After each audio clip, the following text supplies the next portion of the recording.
2016 BTC काउन्सिला सरकारा जिखौ लिरनानै हरबाय बि एसे साननो गोनां आरो गिनो गोनां कुनु हारिनि बिरुद्धी नङा कुनु हारिखौ जों हिंसा खालाया गंसे आदिबासिजों जोंहा कुनु कनफ्लिक्ट बिरुद्धी गैया थांनाय समाव जि जालांबाय बिथांमोनाबो गावनि अधिकारनि थाखाय नांदों जोंबो गावनि अधिकारनि थाखाय नांदों अस्तित्व थामोनथा रैखाथि जिखौ बड'फाया लुबैदों बड'फाया गेरेमसा हारि थानायनि बाथ्रा बुंदों आरो बे बड'लेण्डआनो बर' हारिनि राजखान्थि गेलेनाङा आरो राजखान्थिनि प्लेटफर्माव थानानै दावराव देख्रेब नार्जारी बिथांमोना एबसुखौ आसि थुबाय थानाया बियो हारिनि थाखाय दुखुनांथाव लाजिनांथाव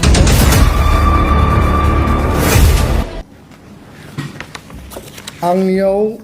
नैबे एबसुनि लाइजाम जिखौ मैया भाइरेल खालामदों बेबो दङ बे 2006 19/3/2006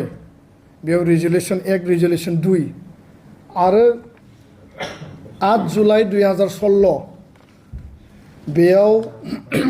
केरल नार्जारी रिटायार्ड एसिएस अफिसारा भारत सरकारनो मिनिस्ट्रि अफ होम एफेयार्स डाइरेक्टरनो लाइजाम लिरनाय आरो ministry of tribal affairs Shastri Bhawan सेक्रेटारिनो लाइजाम लिरनाय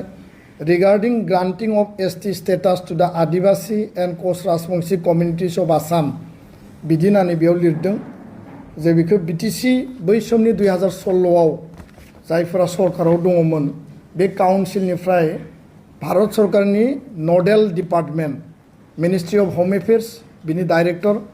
आरो भारत सरकारनि आरो एनादार मोनसे माने Nadal department ministry of tribal affairs बिनि सेक्रेटारिनो माने आदिबासी आरो कस्ट राजबंशीनि एसटी होनांगौ जिहेतु 6 कम्युनिटियाबो बेयाव इनक्लुड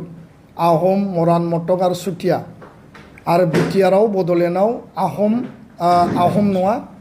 कस्ट राजबंशी आरो आदिबासिया जिहेतु दङ आरो बेयाव मोनसे इस्ताहारनि खोथाबो आङो मैया नुदों बे ससियेल मिडियायाव भाइरेल जानाय बेखौ आङो प्रिन्ट आउट खालामना लाबोआखै जिखौ नुदों आं बेखौसो बुंदों नैबे 2016 जिखौ माने भारत सरकारनो बिटिसि सरकारनिफ्राय अफिसियेल लेटार हरदों आरो बेबो बिटिसि काउन्सिलाव प्रस्ताब लानानै हरनाय अफिसियेल लेटार जोंनि मिथिनायाव बियो अफिसियेल आरो बे लिगेल माने भेरिफाइड आरो नैबे जाबाय मोनसे कमिटमेन्ट इस्ताहारखौ बयबो खोथा बाथ्राफोरखौ लिरनो हायो आरो बे जाबाय दुलाराय बर' फरायसा आफादनि 2006नि दिनैनिफ्राय प्राय 20 बोसोरनि सिगांनि दा बेयाव बेखौ लानानै दिनै माने हाब्रु सारलायनाय बेजों बे दान्थे बिदान्थे खालामलायनाय थासारिखौ जों नुदों दुलाराय बर' फरायसा आफादनि स्थितिया स्पस्ट मोनद' हारिया एडभान्स कमिउनिटि बिसोरनि पपुलेसना माने लार्जार दिनै आसामाव 40निफ्राय 45 लाख 14टा ट्राइबेल कमिउनिटि दङ आरो गोदानै जायफ्रा ट्राइबेल नागिरदों बिसोर जाबाय खमसे खम 1निफ्राय 1.5 कोटि दा बेयाव 10% रिजार्भेशनाव जुदि माने 1.5 कोटि आरो 45 लाख जुदि 2 कोटियानो जुदि इनक्लुड जायोबा बिनि जि अस्तित्व एक्जिस्टिं ट्राइबेलनि अस्तित्वआ डाइल्युट जागोन जोङो स्मेश जालांगोन आरो बेखायनो दुलाराय बर' फरायसा आफाद coordination committee of tribal organisation of Assam 14टा ट्राइबेल जनगोष्ठीनि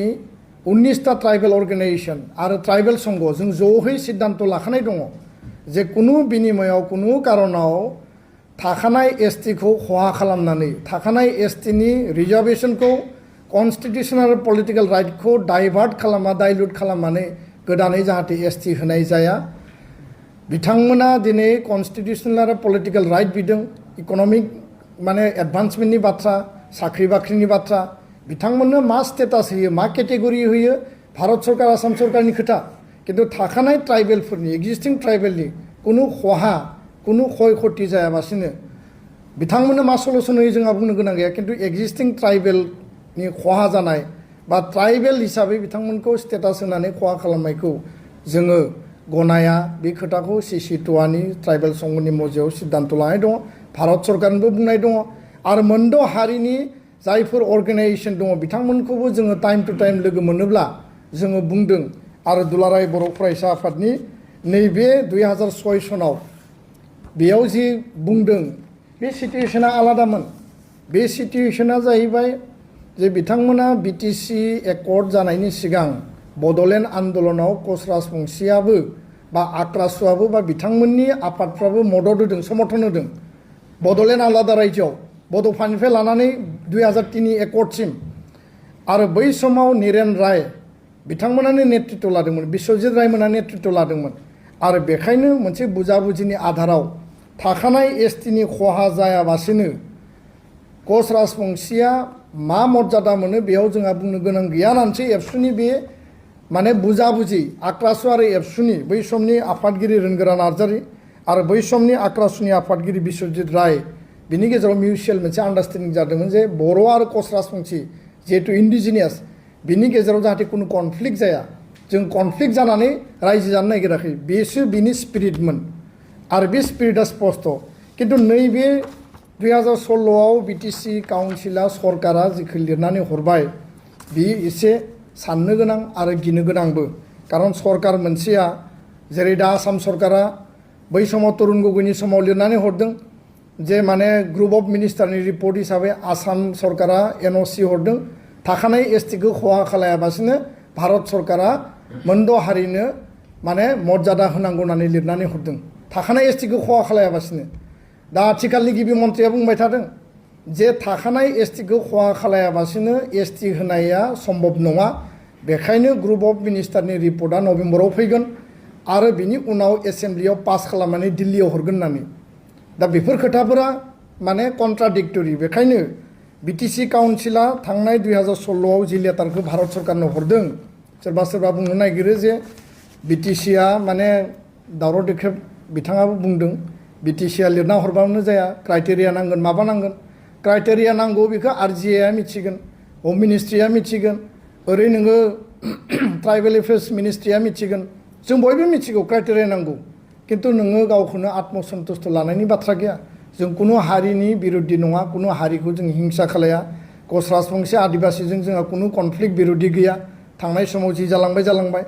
बिथांमोनाबो गावनि अधिकारनि थाखाय नांदों जोंबो गावनि अधिकारनि थाखाय नांदों किन्तु मोनसे सरकारा मोनसे काउन्सिला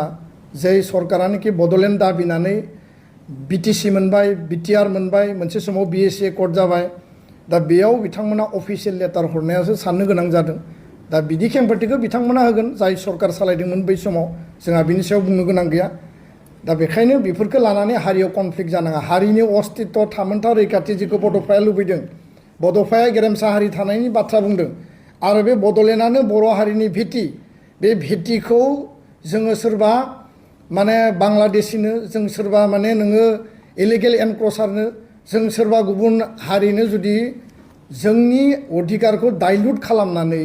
जोंनि अधिकारखौ जोङो खर्ब खालामनानै जुदि अधिकार होनो नागिरोब्ला बिनि थामोनथा रैखाथिया मा जागोन